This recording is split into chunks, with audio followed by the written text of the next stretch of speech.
And we were always understaffed and underfunded. More importantly, we had conflicts of interest.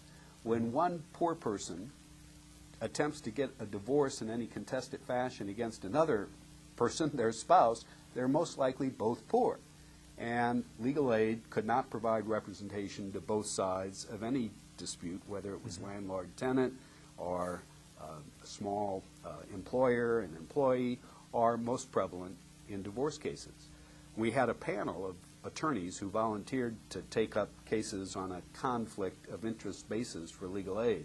And they were well-meaning, but the list was never long enough and they were never available when we needed it. So we were stuck with cases in which we knew we couldn't continue to represent either party if we were going to, in effect, try to help both.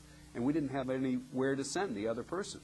So somewhat by necessity, and this was in 1973, 74, we started experimenting with what would now be called mediation. We worked with social welfare workers and graduate students at Portland State University. We teamed up to, in effect, do an intake that was much like a mediation, where we would talk to both parties and see if we couldn't get it resolved, so we didn't really have to provide standard representation in a contested case in court. And it worked. It was amazing.